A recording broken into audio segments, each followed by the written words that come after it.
calculus. We're going to carry on with lesson 7-2, and we're going to end it by finding volumes using cross sections. So what you can see here in front of you is a three-dimensional shape, and they've subdivided it into cross sections that are similar to each other. So on the left, with the left picture, the cross sections are semicircles. On the right side, the cross sections they used were squares. We're going to be using different shapes to make our cross sections. When the cross sections run perpendicular to the x-axis, then we're going to be integrating with respect to x. So that's what this says right here. Cross sections are perpendicular to the x-axis, integrate with respect to x. A of x stands for the area of the face of the cross section. So area would be maybe the area of a square, or the area of a semicircle, or the area of a triangle. When the cross section is perpendicular to the y-axis, then you're going to be integrating with respect to y. And it says down here that these shapes do not spin, so you're not going to have pi in your answer unless it's part of the area formula. Okay, we're going to be using different shapes for our cross sections. And what we're going to do now is talk about these area formulas in terms of a base. And so a square, you guys know, is side times side. What we're going to be looking at is if this were the face of a cross section, this bottom piece would be your base. So I'm going to label that B for base. And if it's a square, this is also B. So the area is going to be B squared. For a semicircle, the base is going to be this right here. So that is your base.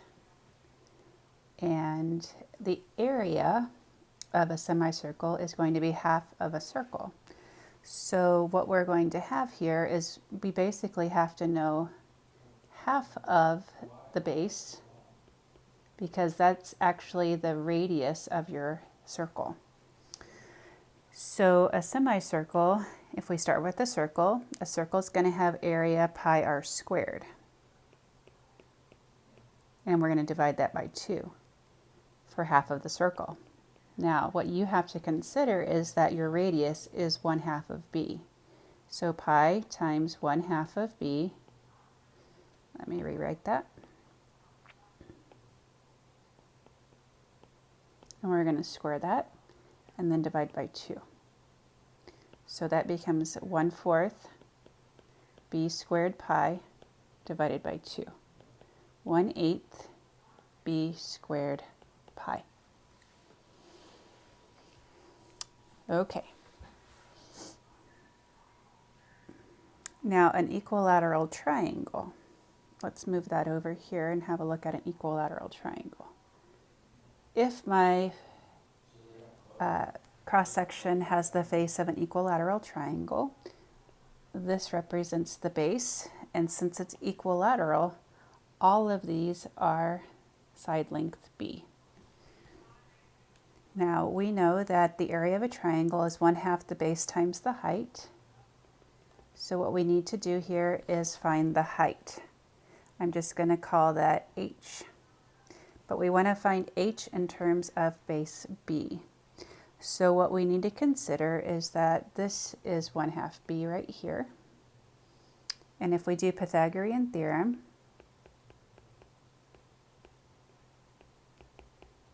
we can find the height h in terms of b, the base.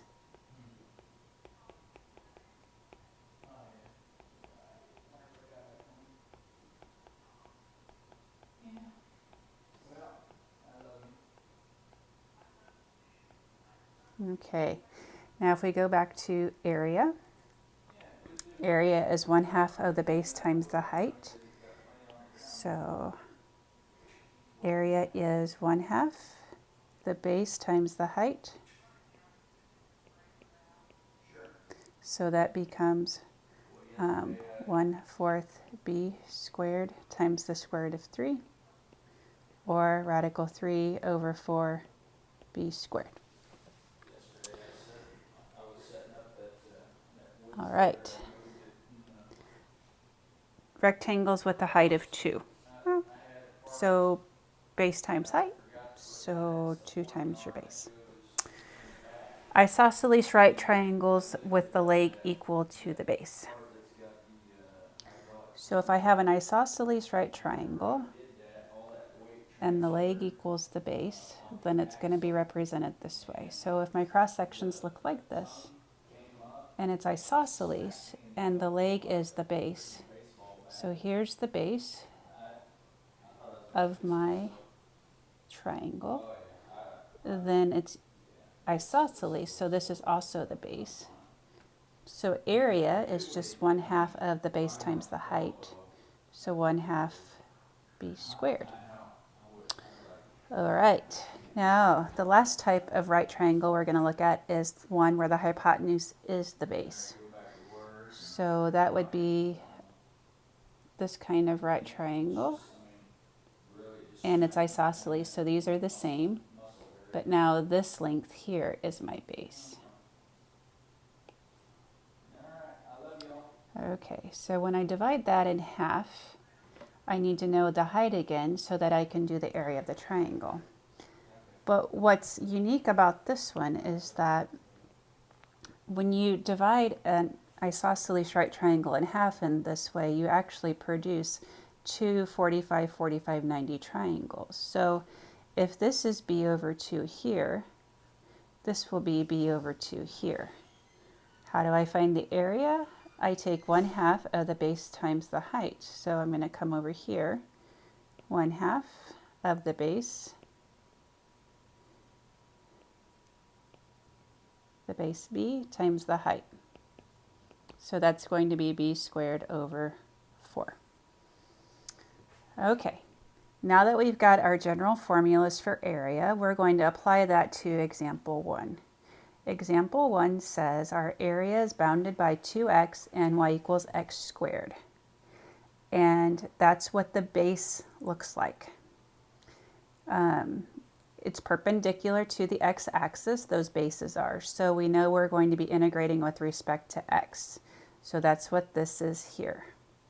So the first question is, what's the base? So we sketch that just like we would in lesson 7.1. We're going to basically make a sketch, and it's going to look kind of like doing area.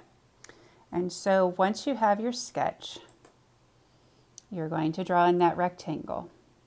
And that rectangle actually represents the base. So this is going to be the base of your cross sections. All right, and so that's our b. And in this case, our b is the top function minus the bottom function.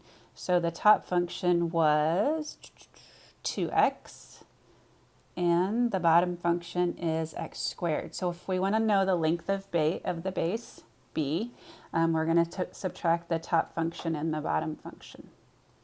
So we go back, and this is set up for you to put in the area of the square, and we know the area of the square is right here.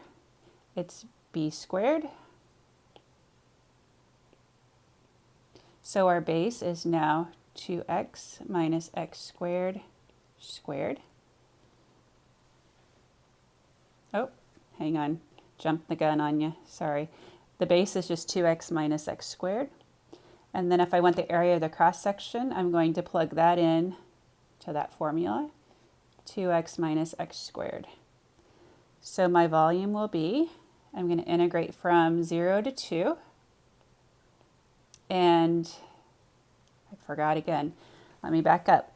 I plug this into that formula right there, and you do have to square it. Sorry about that. All right, now the volume is going to be from 0 to 2 of the area of all of our squares. And then if I take that area times depth, I'll have volume. So that's where the dx comes in. I almost forgot my squared again. All right, Once you're here, you can go about integrating to get your answer.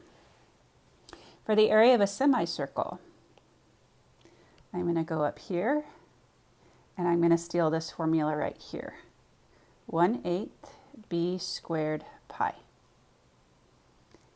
So the base again is 2x minus x squared.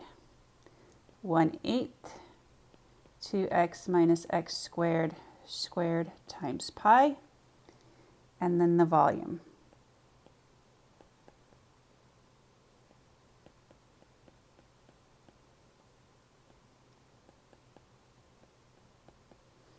And there you go.